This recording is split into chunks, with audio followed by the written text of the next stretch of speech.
So everybody's talking about the recent Chase changes and giving their own opinion on whether those changes are good or they're bad. However, I think everybody's missing the bigger picture here, which is the ripple effects of those changes and what happened to the rest of the Chase lineup.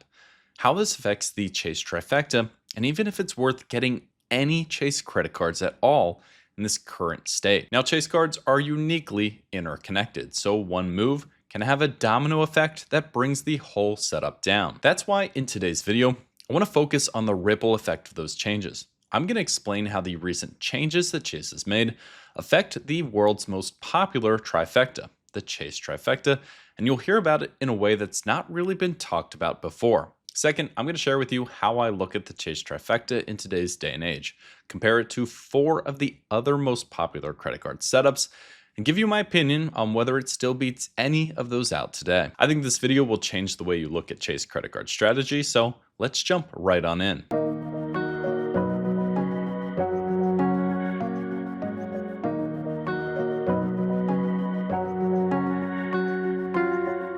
Let's keep it short and sweet, but I want to talk about what Chase has left behind. This is what the classic Chase Trifecta was all about. The Chase Trifecta was so perfect because it, of course, involved 3 cards, each uniquely filling their role and doing it so well. You had the Chase Freedom Unlimited, which was known for giving 1.5x unlimited cash back or ultimate rewards points on everything you got. Then the second card was the Chase Freedom Flex. It was your really specific card, but gave 5x back on a rotating category of items up to $1,500 of spend each quarter. Finally, you added your travel card. These were your perks and some of your bigger multipliers. You could go with the Chase Sapphire Preferred, a $95 card that gave you 3x in dining, 3x in online grocery, and most importantly, access to those Chase transfer partners, or if you wanted to redeem your ultimate rewards points in the portal, a guaranteed 1.25x multiplier on those points. However, if you really wanted to upgrade your setup, you could go with the Sapphire Reserve, a $550 card that could get you 10x on rental cars and hotel bookings within Chase Travel, Chase and Priority Pass lounge access, those transfer partners as well, and of course, a guaranteed 1.5x rewards point redemption inside of Chase Travel. This trifecta was so loved. It was good for beginners all the way up to experts because it did 3 things almost better than any other card setup. It gave you widespread point earnings coming in the door, valuable points for options in how you'd redeem them,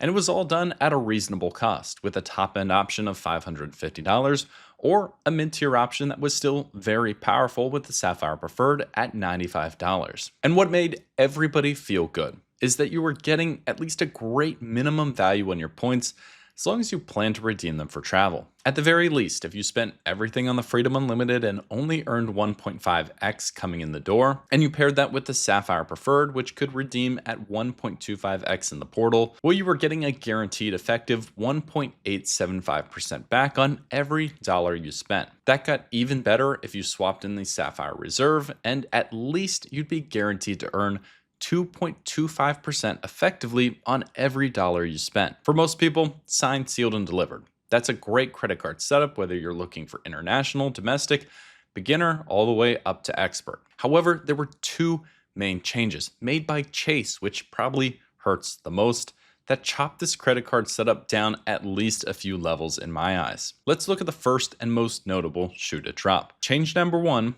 the Sapphire Reserve refresh. Now the headline here, as it relates to the ripple effects that impacted the trifecta, was really, in my eyes, the annual fee increase. $550 heading on up to $795. That's essentially a 45% increase. Now Chase and the card justified that change by adding 2 specific types of credits. However, those credits unfortunately were dedicated to those who live in either very specific cities where they'd have access to some of the features and credits offered, or those specifically who wanted to book luxury travel and spend a lot in their hotel stays with the Chase Edit collection. Now me, looking at this through the eyes of a very normal person like most of you out there watching this video, saw how this ended the Chase Trifecta with the reserve option for a lot of people. No longer could you justify paying in that high of an annual fee for benefits back that just don't reflect the value in how you decide to travel in a typical year. That left the $95 Chase Sapphire Preferred as the only real option for the travel credit card to round out the trifecta. This left a lot of people with less freedom of choice and no lounge option because that Chase Sapphire Reserve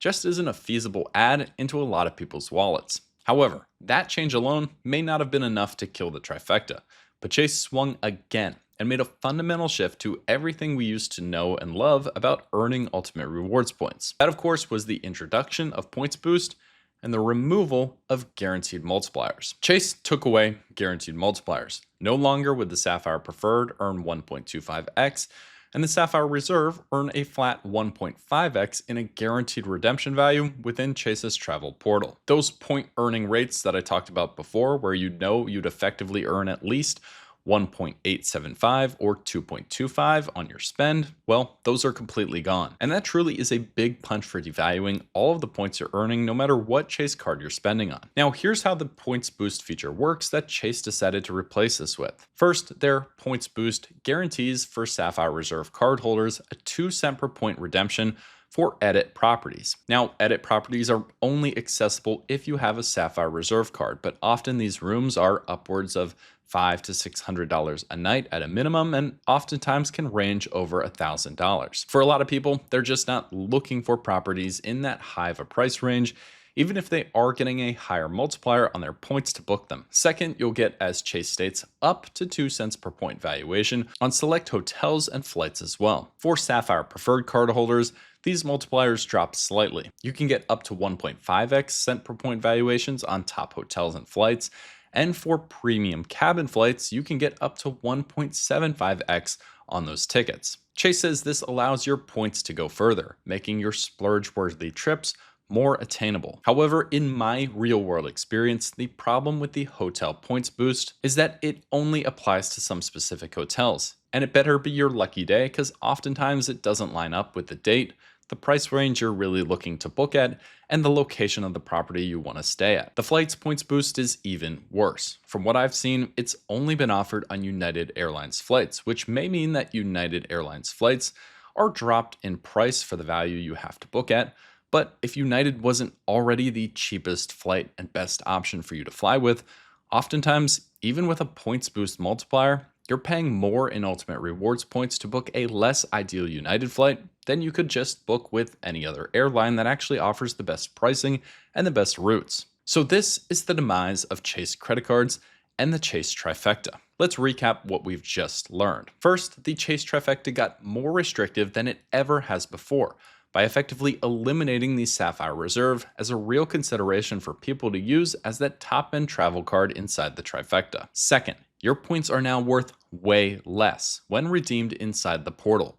That safety net of knowing you're going to get a certain value for all the spend you do through the months and months and months of the different cards on your trifecta, that's completely gone. And it severely limits how you can use those ultimate rewards points and still get great value. So this took the Chase Trifecta, in my mind, from a great setup, maybe the one I like the best, to a very average setup.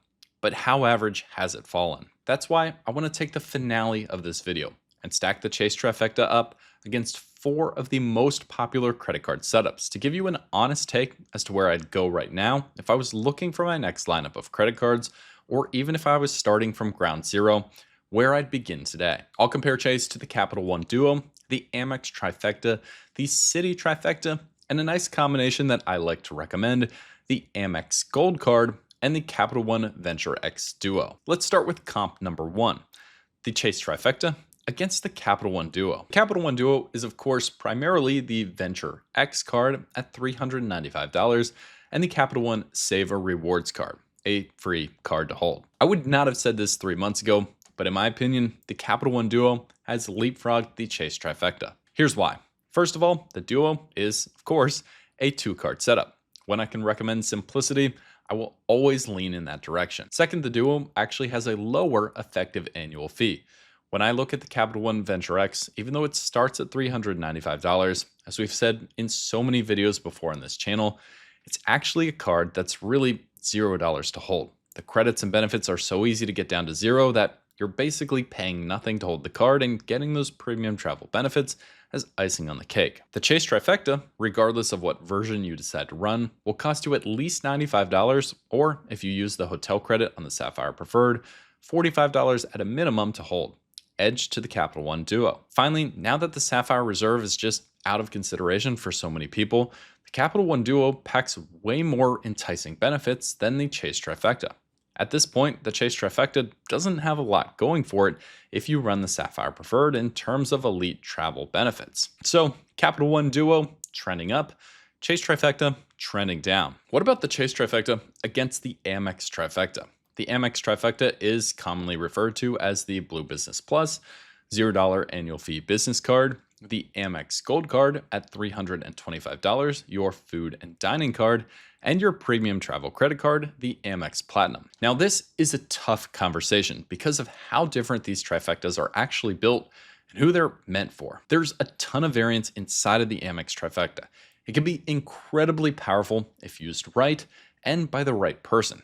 However, it can be incredibly damaging if used wrong. It's almost an impossible comparison. It's not really apples to apples. So I'm going to call this comparison a complete tie. I just don't want to get in there because for one person, it's an obvious choice to go one way. But for another person, it's a very obvious choice to go the exact opposite trifecta. However, I can give some basic principles. If you're looking for budget and value, you have to go with the Chase Trifecta here. But if you want elite travel perks and you're willing to spend a little bit more, at least up front, the Amex Trifecta is going to blow the Chase Trifecta out of the water. Generally speaking, if you have a big family and travel a lot, the Amex Trifecta is going to return much more to you and you'll get so much more out of it every single time. That's mostly thanks to the Amex Gold Card being a workhorse card for dining and groceries, and for anybody spending consistently with Amex cards just to earn more points, I'd also highly recommend adding Rakuten as a browser extension. I have a link below in my description, and it's essentially more Amex membership rewards points for your regular online shopping. However, if you're on the other side and supporting just one or two people with your credit card spend, I'd often recommend the Chase Trifecta in that option as it fits smaller families or individuals much better. So for that comparison, let's just settle it with being dead even. What about the Chase Trifecta up against the City Trifecta? The City Trifecta is the City Double Cash, the City Custom Cash, and the City Strata Premier at $95, or the new City Strata Elite at $595. Now, the City Trifecta got a massive boost last year with the addition of American Airlines as a new transfer partner, and the addition of the Strata Elite as an option for some lounge access and other premium travel benefits. Still, for me, this comparison comes all the way down to points in the door. Which trifecta is just by natural spending going to earn you more? And the answer is pretty clearly now City. Check this out. For a catch-all card, City's got the double cash, earning you 2x back compared to the Chase Freedom Unlimited, earning you 1.5x back. For your targeted card with super high multipliers, City brings to the table the City Custom Cash, earning an automatic 5x back on your highest spending category, up to $500 a month, and Chase brings in the Freedom Flex, earning that same 5x back on $1,500 of spend over 3 months together. However, the Freedom Flex is way more unpredictable with its rotating categories that it forces you to spend in. And for that travel credit card slot, well, the City Strata Premier is just a killer. It gets 10x on hotels and rental cars, 3x in grocery, which you can get in person as opposed to being forced to go online with your Chase Sapphire Preferred. And it has a 3x in gas, which Chase has no good gas earning option. So for me, the winds of change have hit and clearly are pushing in the direction of the City Trifecta. Now, I would say for anybody taking on at least a 3-card setup, or oftentimes more like many of you watching this channel are, you need to get yourself a good card management app because there's so much opportunity for lost value in just simple mistakes and not getting everything you can out of your cards. This is where I want to quickly recommend a channel partner, Max Rewards. And using code GUARANTEE, you can get 25% off their premium option.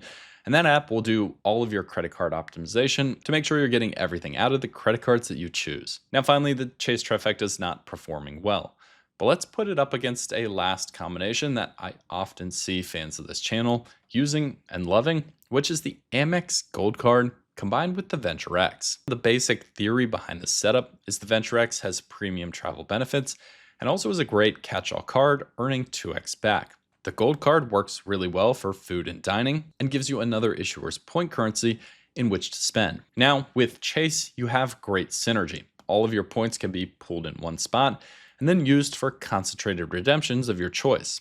It makes people nervous pooling their points between the Venture X and the Amex Gold Card. However, I've helped this by making videos, for example with Capital One, breaking down the most optimal ways to redeem your points. And additionally, Amex has great transfer partners naturally within their setup, and some of these transfer partners actually overlap, so you can send membership rewards points and Capital One miles to the same source, pull those together, and make your big redemption. Regardless, if you're stacking up the two and you're a slightly more advanced credit card user, I'd recommend the Venture X and the Amex Gold working together over the Chase Trifecta. The only time I'd recommend the Chase Trifecta in this day and age is if you're getting started on your credit card journey and you're within those first years of just learning how the system works and what hacks you can use to make them work for you. As you can see, it's hard for me to make a case for the Chase Trifecta at this point in 2025. However, this is just generally speaking for people hoping to hop into their next credit card setup or starting off from the beginning. It doesn't cover every option though. Here's the 3 things that may save the Chase Trifecta and kind of keep you insulated from a lot of these negative changes. First, a lot of the negative parts of this video don't affect you if you will never redeem in the portal. The addition of the points boost feature and the loss of the guaranteed points aren't really going to matter because you weren't going to use that anyway. Second would be as if you come in with a game plan that you want to take advantage of a really specific Chase transfer partner, and the purpose of getting Chase cards and earning points is essentially to funnel them to that one partner. For so many of us, Hyatt Hotels and Resorts comes to mind because of the valuable World of Hyatt redemption program. I've taken advantage of this myself, and while I'm not fully committed to using all of my Chase points for Hyatt stays, it's probably where I hope to send at least 50 to 75% of everything I earn with Chase cards and use for redemptions in that method. Finally, for those who are not solely bought in on redeeming for travel, recognize there could be a point in the future where they may need to cash out their points for statement credit or for cash. Chase does a really good job of giving you that flexibility by giving you a fair point valuation for redeeming for cash or statement credit. Issuers like Amex or Capital One will really just crush you if you decide to redeem that way, because it's not in their preferred travel-oriented redemption. So as you can see, I'm not fully out on the Chase Trifecta. It can work in specific situations, but for most people, it's hard to recommend right now. Am I overreacting or reading this wrong? Please let me know down below in the comments, and I can't wait to see you in the next video.